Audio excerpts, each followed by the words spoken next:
Okay, so I want to watch this video. It's a Jubilee video with Michael Knowles. Just tell me when you want me to pause it, and I'm happy to pause it. Okay. My claim is access to gender-affirming care for minors should be legal. Okay, why do you think that? The global consensus is that when we're talking about gender dysphoria, which is, again, just for anyone who doesn't know, I know you know, it's the diagnosable medical condition where someone experiences extreme distress as a result of their physical gender-related attributes, whether that's their genitalia or secondary sexual characteristics like their facial hair, and or the way society perceives them doesn't match their sense of gender. Like for me, my sense of gender is that I'm a Yeah, okay. So first, global consensus. I assume this person is suggesting that there's a global consensus that minors should have access to this care. That's just absolutely not true. Once upon a time, that would have been true when the whole world was duped by WPATH, but Europe has completely abandoned this entire approach to medicine. And then gender dysphoria is was it a diagnosable medical condition or something like that? That's also not true. Gender dysphoria is it's a very poorly defined psychiatric disorder for which there is no diagnostic test, no objective measure. It's not a medical condition. And it's an activist-shaped diagnosis. If you read the diagnostic criteria, it's simply, it starts from the premise that somebody is transgender, that they have a mismatched gender soul, and then they feel discomfort with their secondary sex characteristics. They wish to be treated as the opposite gender. They wish to be seen as the opposite gender. It's a nonsensical, absurd diagnosis upon which no medical treatment should ever be based. So already this is wrong. He's incorrect. Completely wrong. I mean, of course, gender dysphoria is treated as a real diagnosis, but it's not. It's just trans activists. I don't know. I could go on forever. You don't want me going on forever. Okay. So I'm gonna keep going. Okay. Tell me, just say when you want to stop. My sense of gender is that I'm a guy. And if you look at studies, you can find the global consensus. Yeah, even more specifically, consensus. you're talking about the global consensus. Yes, the global consensus. Okay, so I guess my question then would be, there was certainly a national, but more than national consensus on the positive medical good of lobotomies in the middle of the 20th century. There was a medical consensus on the seriousness of phrenology and of eugenics for many, many decades. And those all were proven to be terribly, terribly wrong and very harmful to the people on whom who had to suffer the experiments. So how are you so confident, especially in the face of so much medical literature that contradicts your view, that it's worthwhile to experiment on these kids today? Sure. Can I keep going? It's very good. I mean, he's right on. Yeah. Can I go at that backwards? Sure. All right. I'm just a guy. He's a debater. I'm a guy. Okay. So I think that arguably it is more experimental to deny the care. I think when we look at the history of medical care, evidence-based medicine as a concept is actually relatively recent. It was starting to be taught in like the 80s. I think that's a modern self-flattery. I don't think that's true. I think actually... You could just Wikipedia, evidence-based medicine. But I don't get my... Okay, well, the Wikipedia thing kind of sunk him, but all right. I mean, this person, I strangely agree. Yeah. On the evidence-based medicine, it is a new thing. It's only new in terminology. Evidence-based medicine is, no, really, like it's something... Well, we've always used evidence. I mean, even when we thought leeches were necessary, we thought we had evidence. Yeah, right. So evidence-based medicine, most people probably don't even understand what the term means. Yeah. It's a very specific grading system for the evidence. I mean, you can have a mountain of absolute garbage evidence. You can produce a mountain of evidence for any crackpot. There's evidence for homeopathy out there somewhere. Evidence. Exactly. Yeah. Evidence-based medicine is you grade the evidence, the quality of the evidence, and then crucially you match the strength of your recommendations to the strength of your evidence. which is why you can never call gender medicine evidence-based medicine, because the evidence is rock bottom, the worst quality evidence, and yet they make the strongest recommendations based upon it. So you cannot call gender medicine evidence-based medicine. But I don't get my knowledge from Wikipedia. Okay.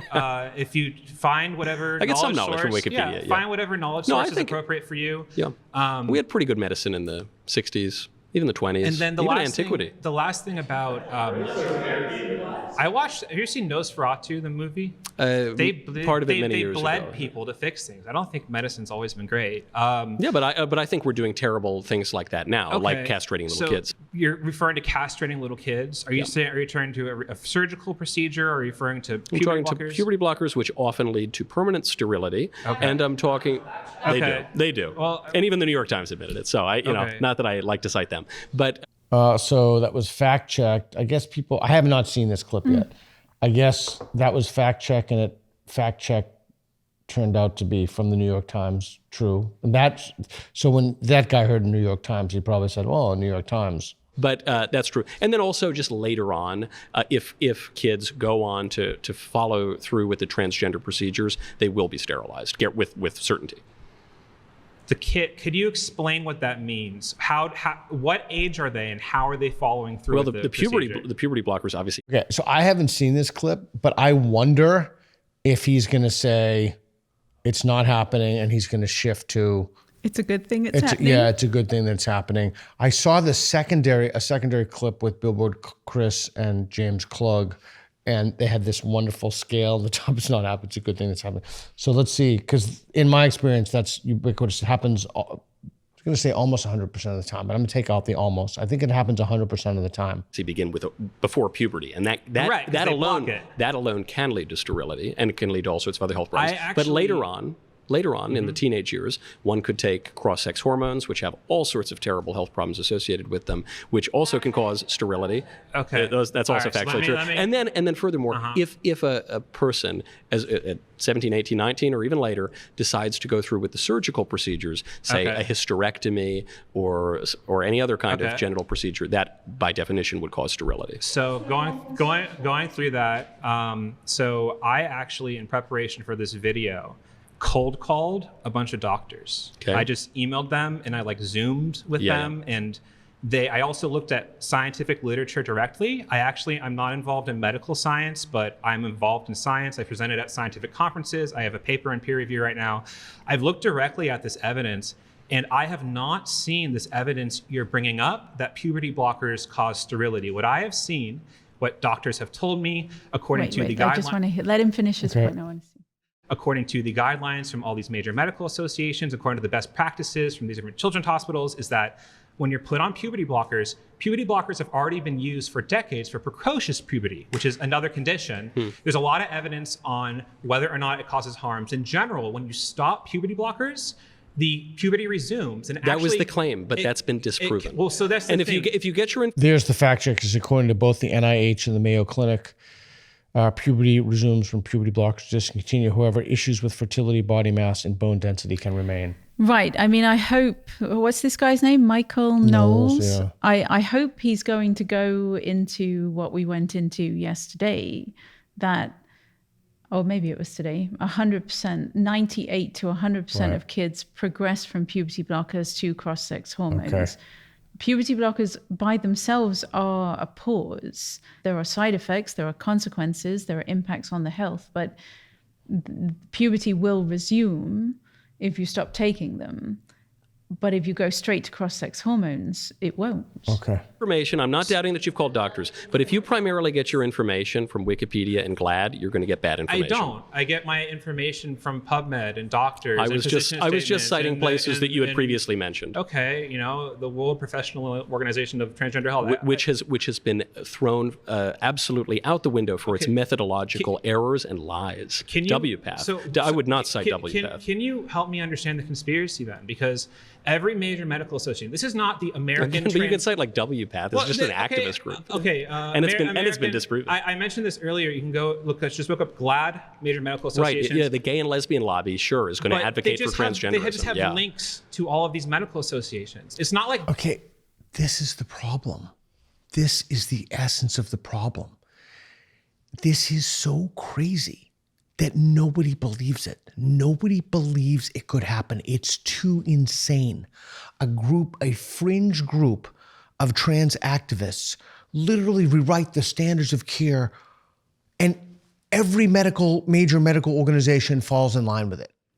Right. It completely defies belief. That's the main problem of that's the main obstacle to reaching people, is it's too absurd to be true. And yet it is obviously completely true. As much as I dislike WPATH, you have to hand it to them that they did an absolutely remarkable job. The stunt that they pulled is going down in history. No one has ever pulled a stunt like this. They turned themselves into a world-leading medical association. They duped the entire medical world, North America and internationally, for a long time. They absolutely duped everyone into believing that they were a legitimate medical organization.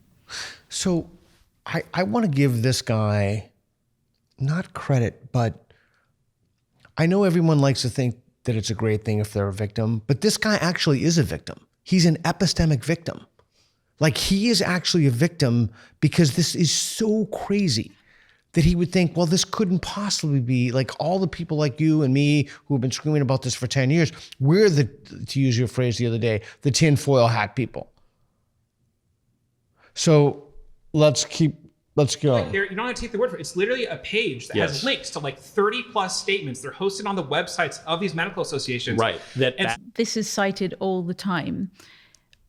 These organizations, Human Rights Campaign, GLAAD, they have all of the medical associations that endorse so-called gender-affirming care for minors, which is basically they're just endorsing WPATH. They have a whole list of them. And precisely that. How on earth can the average person comprehend that they're all wrong? You can't. And that me, just some random woman that they don't know anything about, that I'm right. WPATH is at the base of all of this. Absolutely. 100% of it. So all of those statements, people see that, but they're all WPATH. And the fact that, I keep coming back to this, like, nobody read those studies. Nobody, like, the level, it's not even negligence. We need to invent a new word for it, for what it is. Yeah, really. I mean, I was thinking about that after you said that to me. When there are professional bodies in fields of medicine, and they set the guidelines.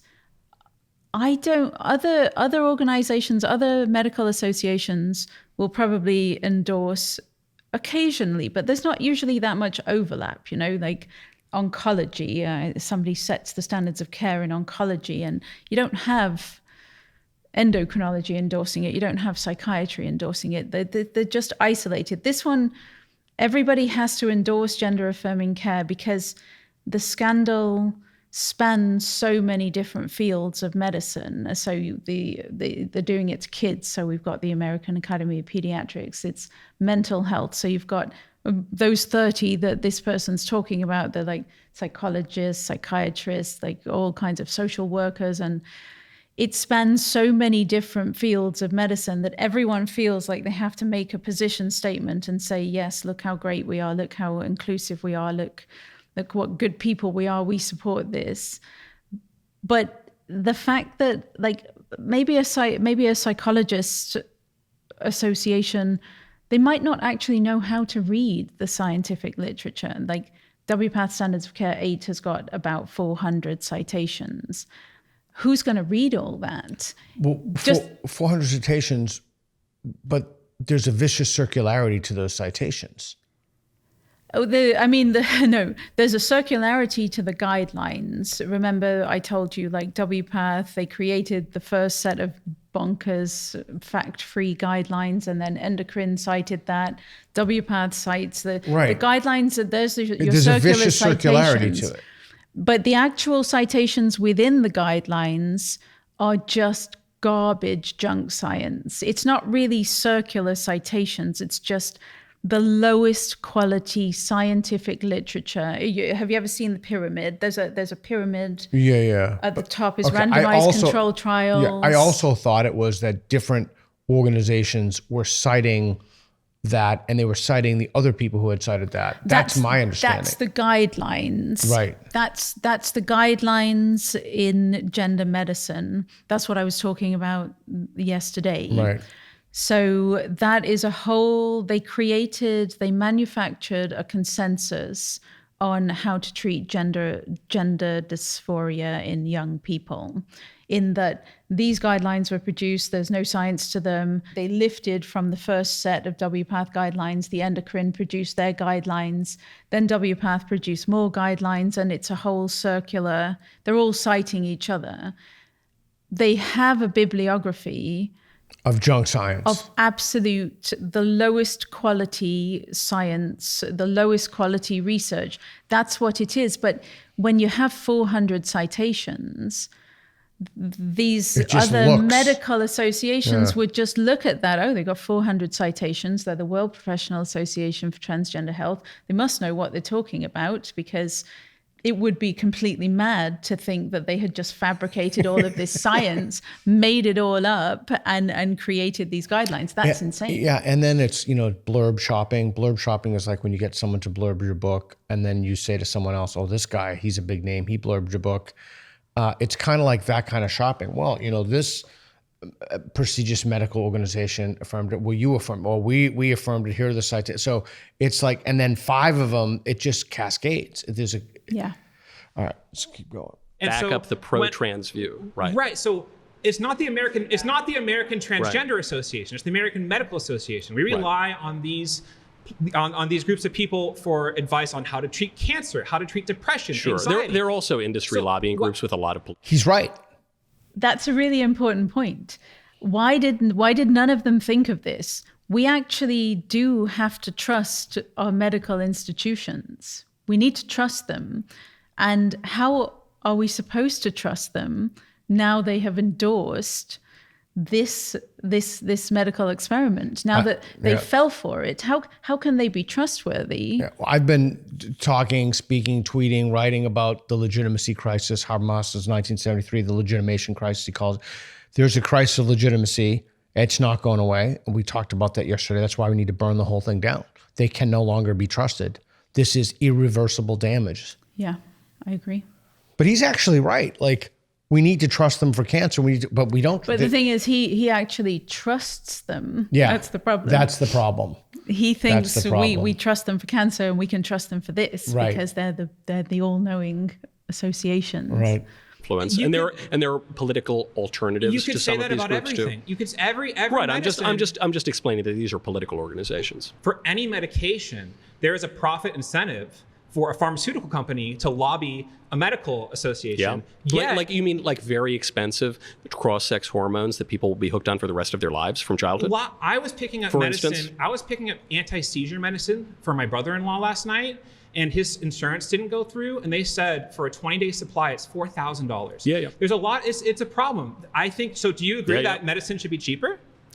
I'd like for medicine to be cheaper, but I think you're actually... Wait. We can agree on that. He says medicine should be cheaper. Sure, okay, but it's a different conversation. I don't know where that came in. Sure, but I think you're making my point, which is that there are really perverse medical incentives for groups. Even we saw this at one of the children's transgender clinics that was closed in the United States that was acknowledging on camera that when you put a kid down these procedures, you are making a lot of money for the hospital and for the pharmaceutical industry because you're hooking them on very, very expensive drugs. You're nodding your head. We had Eitan Haim on the show, and that was probably one of the most intense interviews ever. But so talk about that, the incentives. This is, I think we touched on it in Lisbon.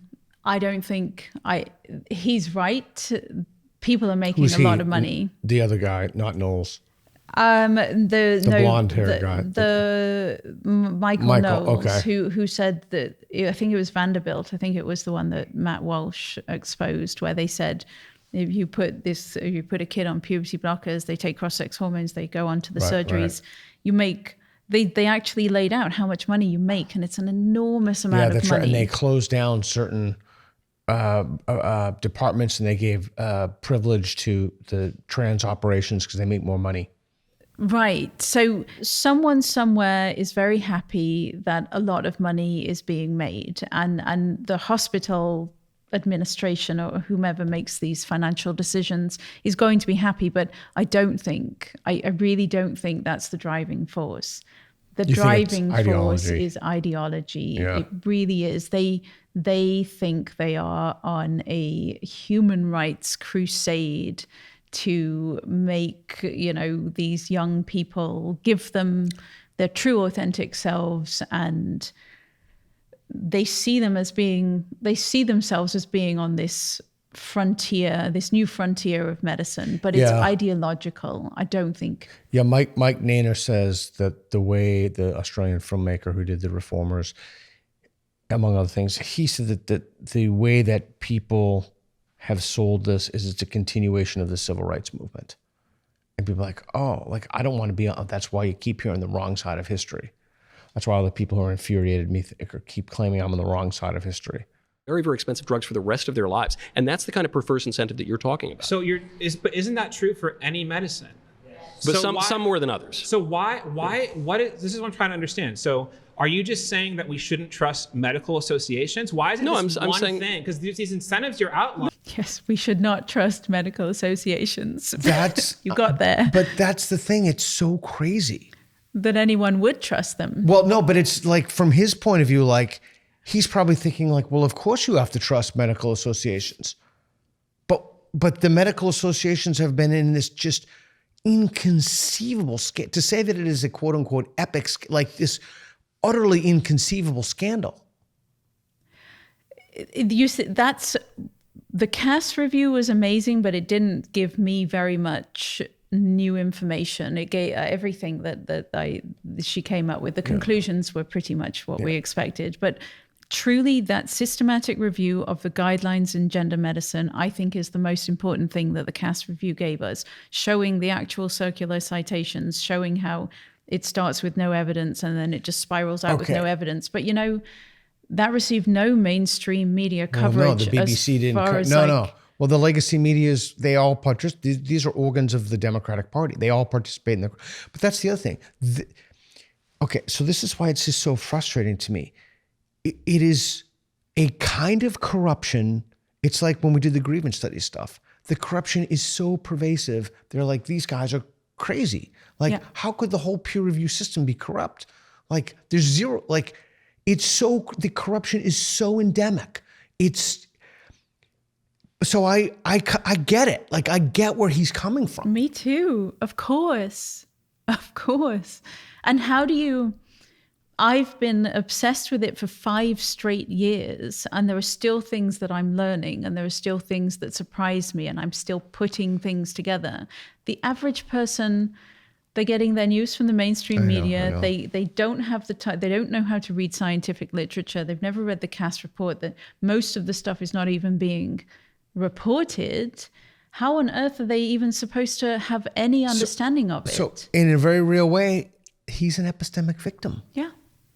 No. In this care. case, I'm trusting the American Journal of Psychiatry. I'm trusting now the health services of the United Kingdom and Sweden and Finland. I'm trusting all sorts. I'm trusting the New York Times, for goodness sakes, in its review of 100 studies. When we spoke earlier, you didn't even know what the Cass review found. I certainly did. I absolutely did. You told me. I said that it banned the puberty blockers for kids, and you said, well, it restricted them, which are practically synonymous. No, you didn't. My sense was you weren't very familiar with this, but a lot of people keep talking about. Look at that guy in the background. He's I that's don't know. So fascinating. He's shaking his head like he is so confident. He is so morally confident, and he has been duped. That's the amazing thing to me. The people on this, they're so positive. And I know, like, we can say, oh, well, Boghossian's so positive. It's just the evidence. There's the kind of a hubris that they have, like, oh. That's the thing. Like, I wonder in 10 years when this scandal is, when people are like, oh my God, I cannot believe this. This is so insane. We did this. I wonder if you showed that guy in the background shaking his head to him when he's 10 years older. I wonder what he'd say. I wonder if he'd feel, I think it's important for people to feel shame. I think it is too. You should feel shame if you've done something shameful. Aristotle says you shouldn't do a bad thing to feel shame, but he should be ashamed of himself. I sense. I don't know. Like, I come here, I refer to these medical papers, and then it says, no, but I just sense that you want to, like, kill people or whatever. I'm sorry you feel that way. Oh, I'm sorry God. we triggered you. Yeah, no, My facts. I'm sorry you feel that way. Like, Facts, unfortunately, don't care about your feelings. What facts are you bringing up? Your facts is that fact you that- sense that I don't know. I've cited fact that you there's- probably 24 academic papers Do you know how many biomedical papers are published per year? on this subject. see, that's the problem with this. That's the problem. When the peer review process is corrupt, it doesn't matter how many papers you cite, because if you knew the other side and you're going to, just think of Hypatia or you could cite all of those, but the whole thing is corrupt. It's all ID laundered. So what is the point of citing anything? The whole system isn't to be trusted. It's all corrupt. It's all fraudulent. The whole thing is fraudulent. Right. It's all conspicuously ideological. Right. I mean, WPATH has a peer-reviewed journal that says it all. So if you let's say you cited 50 things from that, it doesn't matter what you cite. So it doesn't matter what Noel cites. It's corrupt. The whole thing is, it's not even a house of cards, because a house of cards can be, but it's like the cement bricks. It's like an architectonic structure in which the whole house is these deep, thick support beams with, high H indices, high citations, everybody citing everybody, experts, the trappings of peer review, false, prose is good. Like, and explaining that to someone makes you seem insane. Of course. And it's also, I think it's why evidence is never going to win this, because we can come up with our peer-reviewed papers that say that their peer-reviewed papers Right. are garbage, and then they'll come up with their peer-reviewed papers that say that our there's a peer-reviewed piece, I think, about why the Cass report. I was just thinking that. I read that. Yeah. It's madness. It's Yeah. it's WPATH. It's all WPATH crackpots who wrote it, it's an endless battle, and we're constantly going back and forth. It's never going. The evidence. Yeah, I want to play this real quick, but I think what's going to change this, because our brains are wired for testimony. Like that guy on the line yesterday with his daughter, not Brian. His brain, all of our brains are wired for testimony. They're not wired for peer review, placebo. We don't have that. We have to overcome these deep-seated moral impulses. And all right, let's keep going. This subject? How many? Generally. How many on this subject? Generally. On this subject? How many on this subject? You don't know either. A lot more than 12. You don't know either. Well, here's the thing. Like, do you think that all of these major medical associations... Do you think that all of the reports that I've cited are just false? Do you think the New York Times is just This is lying why we're talking when it says about the puberty consensus. blockers can't be Well, reversed? I don't care about the New York Times. Do you care about I like do their you- cooking recipes. do you- Why yes, do you those keep bringing are- up the those New are York good. Times? You're making me hungry. Okay, Yeah. my point here is when you do like a meta-analysis or a systematic review, Yeah, or yeah. you get a panel of experts. You mean like you don't have access to secret special information that they don't have access to. So Right. why are they all these again? But they're not dozens all. of They're major not all. medical associations. But you're misrepresenting this because you're ignoring the largest data sets on transgender health. You're ignoring the largest scientific and popular publications. And you're saying, yeah, well, WPATH, which is a pro-trans advocacy group, thinks that trans in the kids is great. And I'm sure they do. And I'm sure there are other medical associations that have been Yes. promoting that too. Although fewer and fewer as time goes on. Because the longer-term effects of the transgender procedures on kids are coming to pass. And you're seeing more cases of regret. And you're seeing that the suicide rates don't decline. And the depression rates don't. There's a fact check. An article published by the NIH cited nearly 24 studies that indicated a reduction in suicidality following gender-affirming treatment. The article also said current literature on the subject lacks methodological rigor and more research is needed. Again, I mean, I guess it would be kind of like, to me at this point, having thrown myself into, like you've thrown yourself, having really thrown myself into this literature, peer review, what gets published, ideological capture, that would be like you sitting here and citing the Marvel universe and me sitting here and citing the DC universe. That's how much it means to me when I hear something peer reviewed. And I always, when they always conclude more research is needed, and it's not. We don't need more garbage research. We don't need more research into whether puberty blockers are safe, or we just don't need it. Right. We just need to stop doing the whole thing because we know it's wrong. Yeah. So just as a pet peeve of mine, as a side, when people ask me, well, why should there be ideological diversity in academic institutions? Well, there are many, many, many reasons, but people are more likely to trust what comes out of peer reviewed, of the academy, et cetera, if they're conservatives, libertarians, Marxists, everybody from all over but they're not. They're wholly ideologically captured by identitarian leftists. And you can just look at the data. FIRE has put out the data, Greg Lukian. We know that's the data. I've written about the data. We've shown the data. We know that's the case. Decline. And the anxiety rates increase. Can I jump in here? You okay, can. So I didn't just mention that one organization. I actually would love to clear that up for you about the suicide rates. Please do. First of all, I want to... that framing, clear that up for you. Like, he shouldn't have said it for you because that invokes a defensive and he's posture. guaranteed about to say something that's not true. Yeah. disambiguate detransition and surgery regret. So detransition typically happens when people are not, it's not that they internally change, it's external pressures like social stigma or familial, being rejected by your family. He's nodding his head. I want to take that video of that guy nodding his head in 10 years and see where he is. And then ask him, okay, so 10 years ago, you were a smug asshole, totally arrogant about this. What do you think you're wrong about now? See, that's a disposition.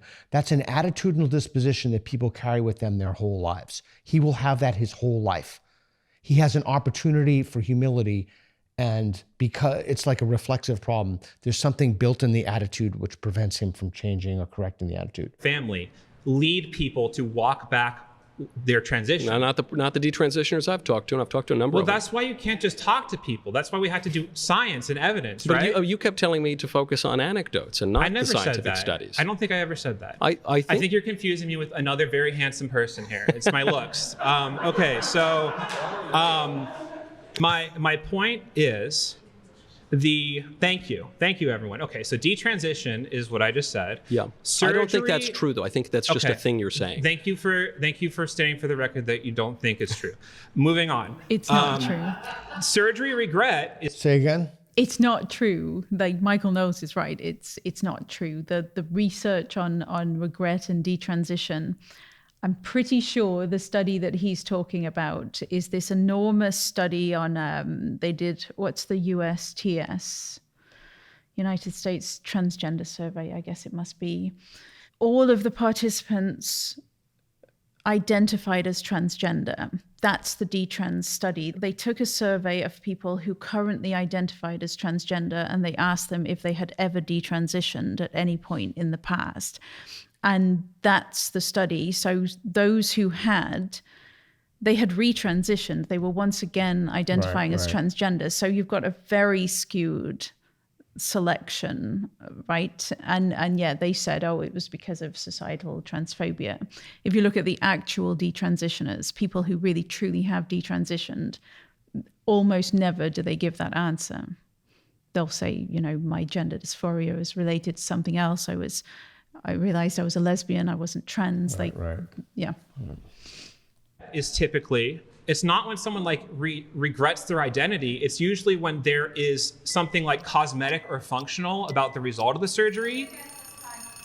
That's a cliffhanger to hang on. Part 2. Yeah. Wow. So I understand he has a moral impulse. So this is the way that people's minds work.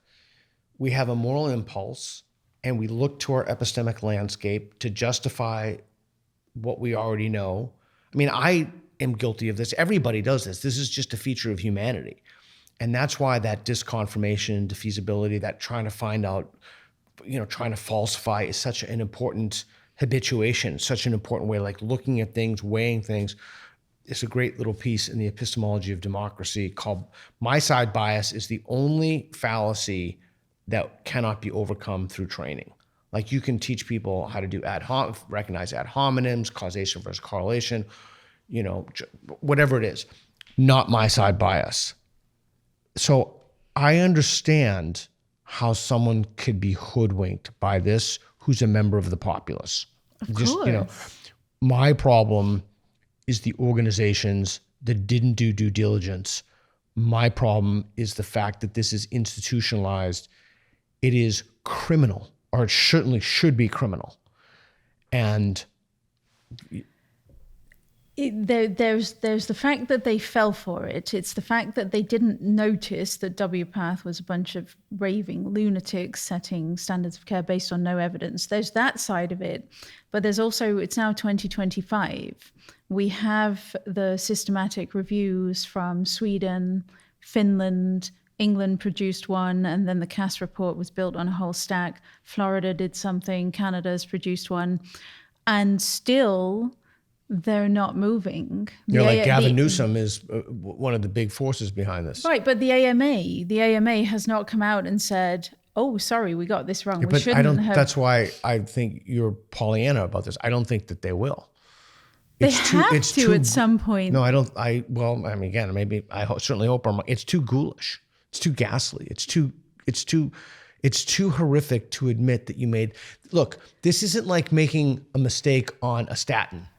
Of course, but they have to, at some point they have to reverse course, because at some point this does have to end. Well, the moment you reverse course is the moment you set in the United States. That's why I think one of the reasons why Turf Island over there in London, the moment you do that is the moment that you set yourself up for lawsuits. I don't think they're going to reverse course.